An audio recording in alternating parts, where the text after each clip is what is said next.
तीर्थनगरीत ब्राह्मण आणि ब्राह्मणी राहत होते. त्या दोघांचा एक नियम होता.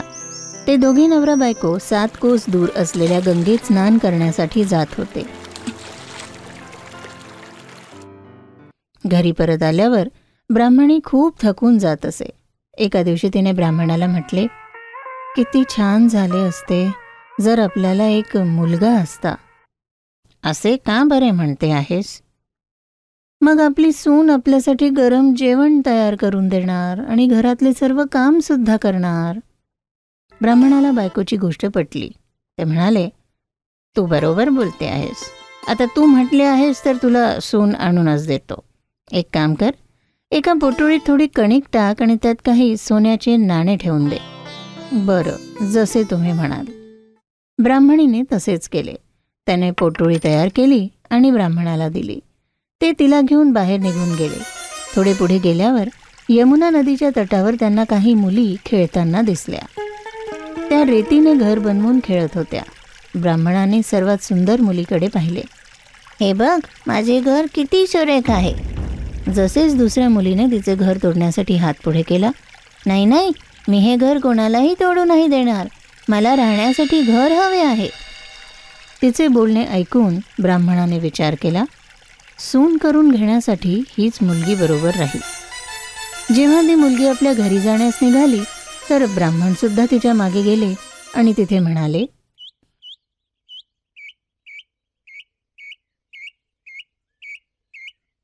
मुली, कार्तिक मास सुरू आहे, त्यामुळे मी कोणाच्याही घरी जेवू शकत नाही. मी कणिक आणली आहे. तू तुझ्या आईला विचारतेस का की ती या कणकेला चाळून माझ्यासाठी 4 पोळ्या करून देईल का? जर त्या या कणकेला चाळून पोळ्या करतील तरच मी या पोळ्या खाऊ शकेन. अवश्य, मी आईला आत्ताच विचारून येते. मुलीने घरात जाऊन आईला सर्व काही सांगितले. होय बाळ, अवश्य, तू जा आणि त्या कणकेचे गाठोडे घेऊन ये. मुलीने तसेच केले. तिची आई त्या कणकेला चाळू लागली तर त्यात सोन्याचे नाणे निघाले. हे बघून ती विचार करू लागली, ज्या माणसाच्या कणकेच्या गाठोडीत एवढे नाणे आहे त्याच्या घरात किती नाणे असतील. जेव्हा ब्राह्मण जेवायला बसले तेव्हा त्या मुलीच्या आईने चातुर्याने प्रश्न विचारला. ब्राह्मण देवता, आपण काय आपल्या मुलाच्या साखरपुड्यासाठी निघाला आहात? माझा मुलगा तर काशीला अभ्यासासाठी गेला आहे. तुमची परवानगी असेल तर मी रुपया नारळ साखरपुडा करून तुमच्या मुलीला सून करून घेऊ का? बरं आहे ब्राह्मण देवता.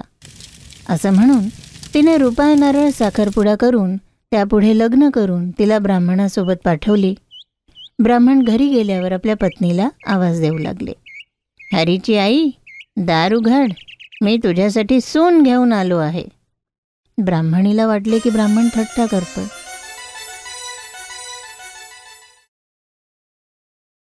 ती म्हणाली, आतापर्यंत लोकच टोमणे मारत होते, आता तुम्ही पण सुरू झालात. आपली तर 7 जन्मापर्यंत काही मुलबाळ नाही, तर मग सून कशी काय येणार? अगं, पण तू दार उघडून तर बघ. ब्राह्मणीने दार उघडून पाहिले तर एक सुरेख मुलगी सुनेच्या रूपात उभी होती. तिने आपल्या नवीन सुनेचे स्वागत केले आणि तिला घरी आणले. आता ब्राह्मण ब्राह्मणी गंगा स्नानासाठी गेल्यावर सून त्यांच्या घरचे सगळे काम करत होती आणि स्वयंपाक सुद्धा करून ठेवायची. त्यांचे भांडे घासून कपडे धुवून द्यायची आणि रात्री त्यांचे पाय दाबून द्यायची. असेच दिवस जात होते. एका दिवशी ब्राह्मणीने आपल्या सुनेला सांगितले, सुनबाई, कधीही चुलीच्या आगीला विजू देऊ नको आणि माठातले पाणी पूर्ण संपू देऊ नको. सुनेने होय म्हटले. एका दिवशी जेव्हा ब्राह्मण ब्राह्मणी स्नानाला गेले तर चुलीतील अग्नी विझून गेली. ती पळत पळत शेजारी गेली. माझ्या चुलीची अग्नी विझून गेली आहे, मला थोडीशी अग्नी द्याल का? माझे सासू सासरे सकाळी 4 वाजेपासून गेलेले आहेत. ते थकून घरी येतील, मला त्यांच्यासाठी स्वयंपाक करायचा आहे. शेजारणीने विचारले, तू राहतेस कुठे? सुनेने आपले घर दाखवले. शेजारणी हसत बोलू लागली, हे दोघेही म्हातारे तुला वेडा करून टाकतील, यांना तर कोणी मुलगाच नाहीये. असे नका म्हणू, तुम्हाला चुकीची माहिती असेल. यांचा मुलगा तर शिक्षणासाठी काशीला गेलाय. हे तुझ्याशी खोटं बोलतायत, यांना कोणी मुलगाच नाहीये. शेजारणीचे बोलणे तिला पटू लागले. मग आता तुम्हीच सांगा, मी काय करू? करायचे काय? आता तुझे सासू सासरे आले की त्यांना जळक्या पोळ्या वाढ, बिना मिठाचे वरण दे, खिरीचा डाव वरणात घाल आणि पुन्हा खिरीत घालून दे. सुनेने शेजारणीचे बोलणे ऐकले आणि ती सासरी परत आली. तिचे सासू सासरे परत आले तर तिने त्यांना काहीच सन्मान दिला नाही. त्यांचे कपडे सुद्धा धुतले नाही. शेजारणीने सांगितले होते तसेच अन्न तिने सासू सासरे यांना वाढले. चनबाई, आज या पोळ्या जळक्या का बरं आहेत आणि वरणात सुद्धा मीठ नाहीये. सासूला बोलताना बघून सुनेला राग आला आणि ती मोठ्याने बोलू लागली. एखाद दिवस असे सुद्धा खाल्ले तर काय बिघडणार आहे तुमचे? सुनेच्या तोंडून असे ऐकल्यावर सासू सासरे गप्पच बसले. सून आपल्या शेजारणीकडे गेली. आता काय करायचे? आता तू आपल्या सासूकडून सर्व भंडारांची किल्ली मागून घे. पुढच्या दिवशी जेव्हा सासू स्नानाला जात होती तेव्हा सुनेनी त्यांच्याकडून 7 कोठ्यांची किल्ली मागितली. खूप नाही म्हटलं तरी तिने ऐकलेच नाही. तेव्हा सासरे म्हणाले, तिला चावी देऊन टाक, आज नाही तर उद्या द्यायचीच तर आहे. सासूने तिला किल्ल्या देऊन टाकल्या. सासू सासरे निघून गेले आणि कोठार उघडून ती बघू लागली. पहिले कोठार उघडल्यावर ती आश्चर्य करत राहिली. तिथे अन्नाचे भंडार होते. पुढचे भंडार उघडल्यावर तिने पाहिले की तिथे भरपूर धनसंपदा होती. तिसऱ्या भंडारात भरपूर भांडी ठेवली होती. सुनेने जेव्हा 7वे दार उघडले तर तिने पाहिले की तिथे शिव, पार्वती, गणपती, लक्ष्मी देवी, पीपल पथवारी, कार्तिकचे ठाकूर, राई दामोदर, तुळसेचा बिडवा, गंगा, यमुना आणि 33 कोटी देव विराजित होते. तिथेच एक मुलगा चंदनाच्या पाटावर बसून जप करत होता. हे सगळं बघून त्या मुलाला तिने विचारले, तुम्ही कोण आहात? मी तुझा पती आहे. आत्ता हे दार बंद कर. माझे आईवडील येतील तेव्हाच हे दार उघड. सुनेला खूपच आनंद झाला. तिने खोलीत बसून खूप छान प्रकारे स्वतःला तयार केले. नवीन वस्त्र, दागिने घातले आणि आपल्या सासू सासऱ्यांची वाट बघत बसली. तिने त्यांच्यासाठी खूप उत्तम स्वयंपाक केला.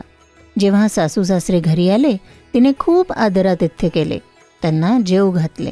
रात्री त्यांचे पाय दाबत होती तेव्हा तिने तिच्या सासूला विचारले, आई, तुम्ही दोघे इतक्या दूर गंगा यमुनेमध्ये स्नान कशाला करायला जाता? तुम्ही थकून जात असाल. तुम्ही घरातच स्नान का नाही करत? पण सुनबाई, घरात गंगा यमुना कशी काय असणार? नाही आई, घरात पण आहे, मी तुम्हाला दाखवते. सून त्यांना 7व्या दाराकडे घेऊन गेली आणि दार उघडले तर पाहिले की तिथे शिव, पार्वती, गणपती, लक्ष्मी देवी, पीपल पथवारी, कार्तिकचे ठाकूर, राई दामोदर, तुळसेचा बिडवा, गंगा, यमुना आणि 33 कोटी देवता विराजित होते. तिथेच एक मुलगा चंदनाच्या पाटावर बसून जप करत होता. सासूने विचारले, बाळ, तू कोण आहेस? आई, मी तुझाच मुलगा आहे. मग ब्राह्मणीने विचारले, पण तू कुठून आलास? मला कार्तिक देवाने पाठवले आहे. पण बाळ, या संसाराला कसे मान्य होणार की तू माझाच मुलगा आहे? ब्राह्मणीने काही साधू संतांना मदतीसाठी विचारले. एकीकडे मुलगा आणि सुनेला उभे करा आणि तिकडे तुम्ही उभ्या राहा. तुम्ही चामड्याचे झंपर घाला. जर तुम्हाला दूध निघाले आणि मुलापर्यंत गेले आणि पवित्र पाण्याने त्यांचे गठबंधन झाले तर हे समजून घ्या की तो तुमचाच मुलगा आहे. सासूने असेच केले.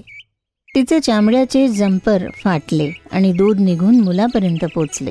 पवित्र पाण्याने मुलगा आणि सुनेचे गठबंधन झाले.